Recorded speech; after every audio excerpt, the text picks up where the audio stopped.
देखो ये बात बिल्कुल सही है कि आज पूरे इंडियन सिनेमा में जिसके पास मास हीरो का स्टॉक है, सुपरस्टार्स का जखीरा है और big budget pan India even pan world फिल्में बनाने का बूता है, वो बॉलीवुड और टॉलीवुड ही है। जैसे बॉलीवुड से अगर 4000 करोड़ की रामायण आ रही है तो उधर तेलुगु से राका एंड वाराणसी, एक 800 करोड़ की प्रोजेक्ट तो दूसरी 1400 करोड़। और जैसा कि मैं हमेशा कहता हूँ कि किसी भी इंडस्ट्री की नींव उसकी स्टार पावर पे ही होती है, तो आज 2026 में टॉलीवुड का स्टार पावर बॉलीवुड से कहीं ज्यादा पावरफुल और बैंकेबल भी है। टॉलीवुड के स्टार्स पैन इंडिया अपील के साथ कंसिस्टेंट ब्लॉकबस्टर दे रहे हैं और उनकी डिजास्टर फ्लॉप फिल्में भी पैसा कमा रही है, जबकि बॉलीवुड के ओल्ड जनरेशन सुपरस्टार्स की स्टार पावर काफी वीकेंड हो चुकी है। टॉलीवुड के पास आज प्रभास, अल्लू अर्जुन, महेश बाबू, जूनियर एनटीआर, रामचरण है, तो बॉलीवुड के पास शाहरुख खान, सलमान खान, अक्षय कुमार, ऋतिक रोशन, मतलब सारे पुराने चावल है। नए में रणवीर ने थोड़ी सी धाक जमाई है और जहाँ बॉलीवुड स्टार्स की फिल्में पिट पिटा जा रही है, वहीं द राजा साहब जैसी डिजास्टर फिल्म भी स्टार पावर के दम पे 120.8 करोड़ कमा रही है तेलुगु स्टेट से। देवारा तेलुगु स्टेट से 236 करोड़ तो पेट दी फर्स्ट वीक में 170 करोड़ का कलेक्शन कर ले रही है और यही असली स्टार पावर। लेकिन जिस पैन इंडिया अप्रोच के बदौलत तेलुगु इंडस्ट्री ने पहचान बनाई थी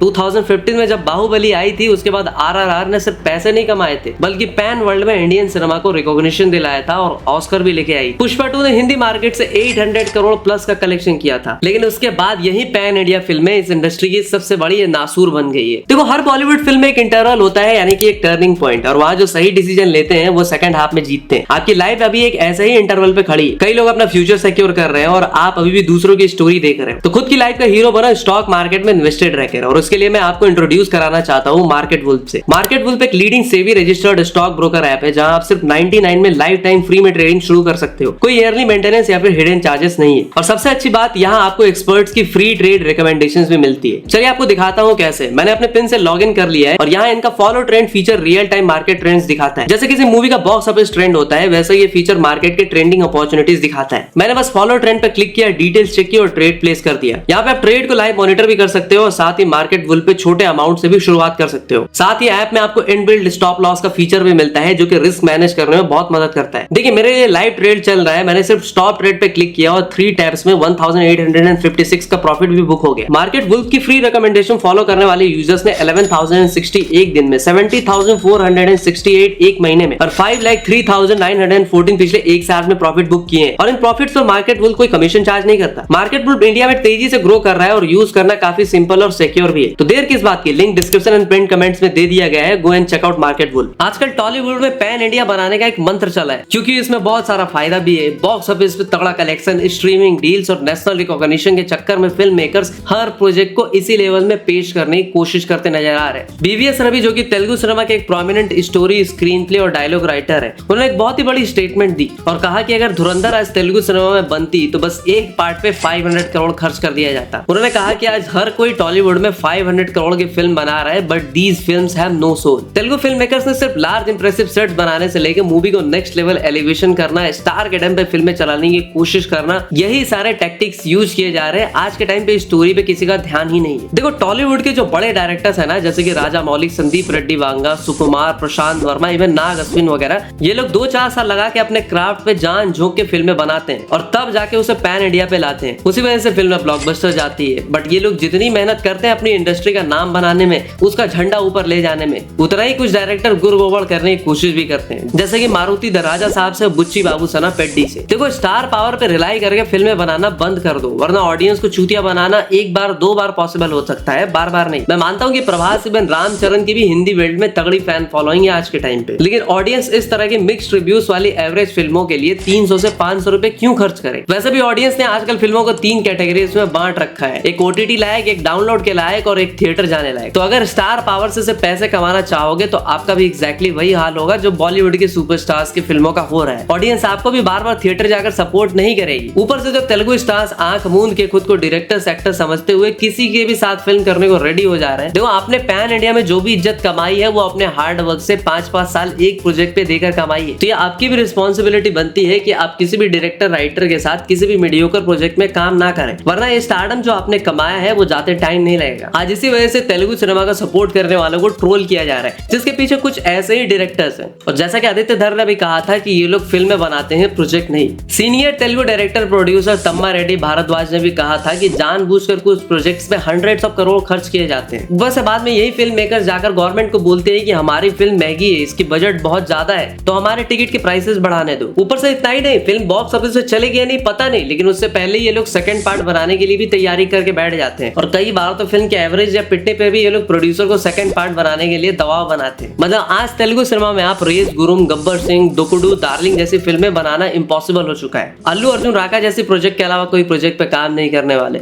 महेश बाबू राजा मौली की 5 साल वाली योजना ज्वाइन करके बैठे हैं। रामचरण रीजनल सिनेमा की जगह सिर्फ पैन इंडिया फिल्में कर रहे हैं। ऊपर से 3-4 साल लगा के भी वो गेम चेंजर जैसी फिल्म ला रहे हैं। कहीं ना कहीं आज हर फिल्म मेकर फिल्में बनाने से ज्यादा पैसे कमाने और संक्रांति पे किसी भी तरह अपनी फिल्म रिलीज करने में जुटा हुआ है। अब देखो, मैं प्रोड्यूसर्स की भी इसमें पूरी गलती नहीं मानता। अगर कोई प्रोड्यूसर किसी फिल्म पे हंड्रेड्स ऑफ करोड़ खर्च करेगा तो वो आर्ट सिनेमा तो बनाने से रहेगा, वो इसे एक पक्का कमर्शियल मास मसाला फिल्म भी बनाएगा जिसमें हीरो की धांसू एंट्री होगी, वुमेन को ऑब्जेक्टिफाई करने वाले आइटम सॉन्ग्स होंगे वगैरह वगैरह। लेकिन ये कैलकुलेटेड रिस्क वाला अप्रोच है ना कि रीमेक कर लो, मास मसाला टेम्पलेट की फिल्म बना लो, यही बॉलीवुड के डाउनफॉल का सबसे बड़ा रीजन था। और कहीं ना कहीं आज तेलुगु सिनेमा भी उसी के फुटस्टेप्स को फॉलो कर रही है। ऊपर से किसी एक खास तरह की फिल्म चल गई तो बस उसी फॉर्मेट को छापना शुरू हो जाता है। जैसे कि कन्नड़ इंडस्ट्री में केजीएफ के सक्सेस के बाद मोर्टिन और कब्जा जैसी फिल्में। अब पता है ये काम तेलुगु सिनेमा में बहुत पहले से होते आ रहा है। दिलवाले की हिट होने के बाद राणा डग्गुबाती ने बताया था कि उस तरह की 12-13 फिल्में बनी थी तेलुगु इंडस्ट्री में। Like I remember Dilwale, right? I'm saying it's such a big iconic film. Yeah.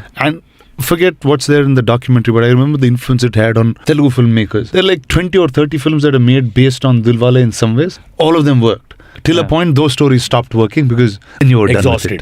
और राणा डग्गुबाती से याद आया कि उन्होंने एक और बात कही थी कि in pursuit of pan India appeal Telugu cinema has lost its root cultural essence. और राणा डग्गुबाती को टॉलीवुड में सिर्फ बल्लाल देव के लिए नहीं जाना जाता बल्कि मास्टरपीस कंटेंट के लिए भी जाना जाता है। उनका गाजी अटैक, विराता पर्वम, हाथी मेरे साथी जैसी फिल्में इसी का एग्जांपल है। The special thing is, recently I was talking to a journalist and we were talking about films and your name came up.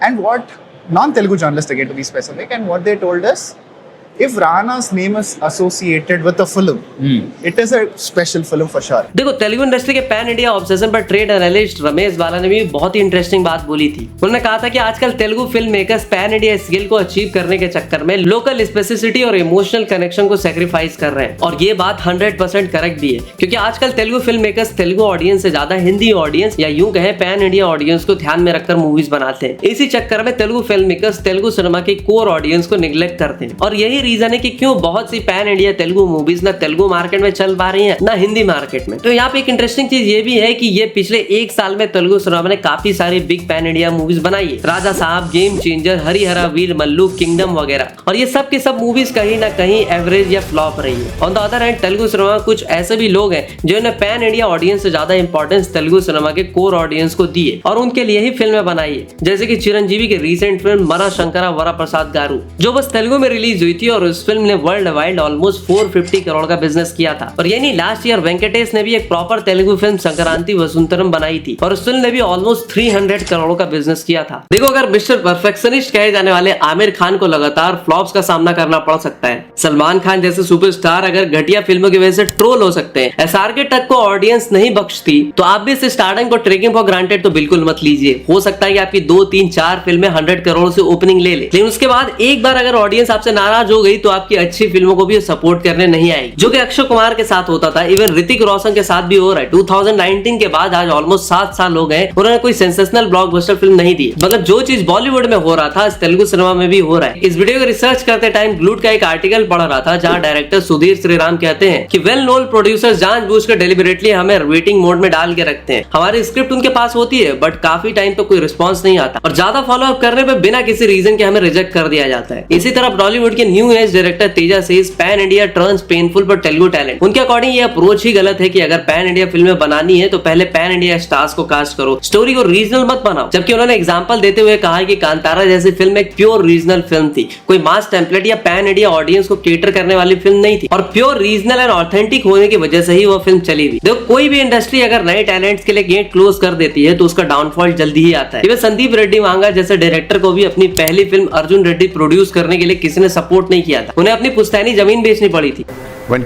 After coming to the Hyderabad, seeing the reality, it was very tough, to even approach a producer or to even approach a star. Forget about approaching stars and producers. It's even tough for a film school graduate to go to a film set and work as an AD.